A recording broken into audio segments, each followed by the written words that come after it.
Hey everybody, Kirk Nelson here. I just wanted to throw in a really quick bonus video here talking about some of the bonus materials that I'm including for this Foundations Photoshop Virtual Summit. So if you are a VIP member here at the Summit, one of the things that's included is my full file set of my morning sun flares and my smoky light rays. Now these are all individual files that are JPEGs. They're full resolution JPEGs that I created myself, and I use them in my own work, and I'm giving them to you as just sort of my gift and thank you for attending the summit.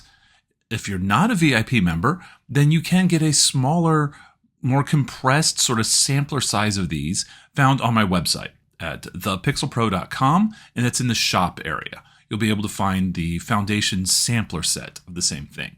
And I just wanted to talk briefly about how to use these. So first, let's take a look at an image that we can use these on. Here we've got this nice shot of this businesswoman. I guess she's a businesswoman. I'm assuming so. I don't know. But let's say we wanted to put a really nice sun flare behind her just to create this sort of dramatic lighting. Well, that is a perfect job for my morning sun flares. You basically just go through and find one of these that you think would work really well in this case. I'm just going to grab this one here. This is the Morning Flare 14. I'm just dragging it right into Photoshop here and dropping it right on top of this file.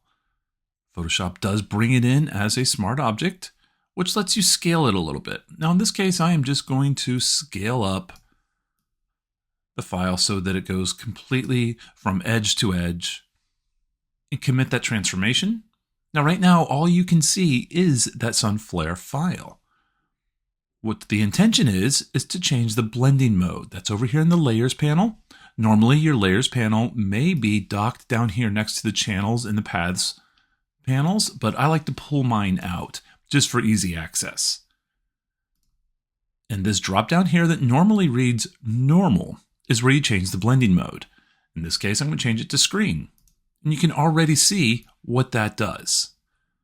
It gets rid of those dark areas and renders the bright areas as visible and creates this really nice flare coming in from behind her.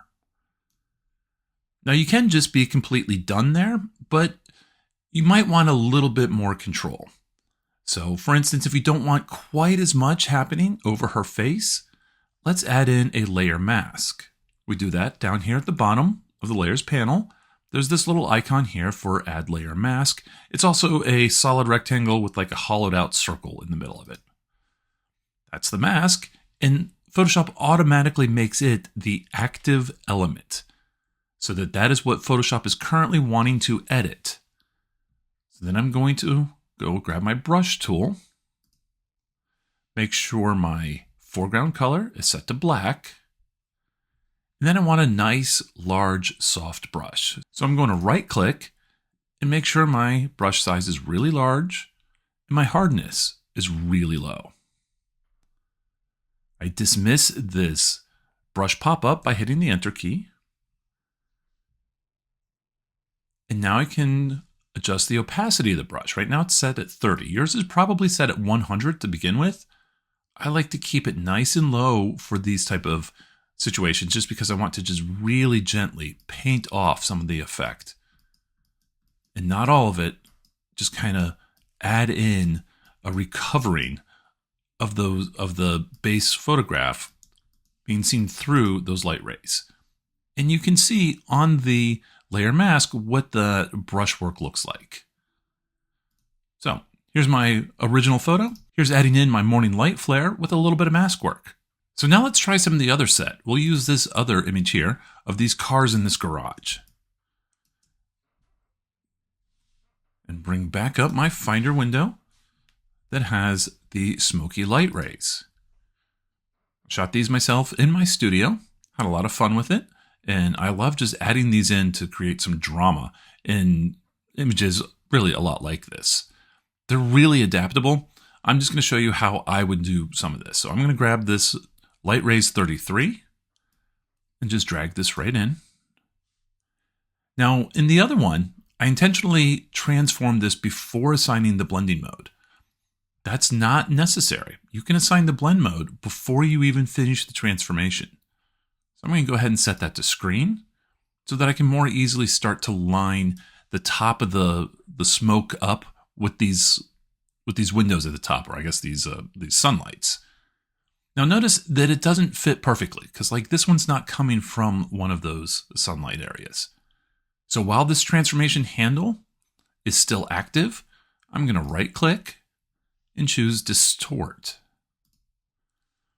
Then I can begin distorting where these lights are coming from by just dragging in those handles and creating a wholly just not really even a rectangular shape from this, just dragging them out.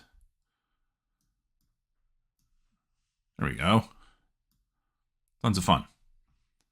I'll apply that one so it looks like it's shining in there like that. If it's a little bit too bright, you can always reduce the opacity over here in the layers panel. Just dial it back so it's a nice subtle effect. Just adds a touch of drama. Nothing too serious. Anyway, guys, thanks for being here for the summit. I hope you're getting a lot from this and enjoy these overlays. This is Kirk Nelson, and thanks for being here.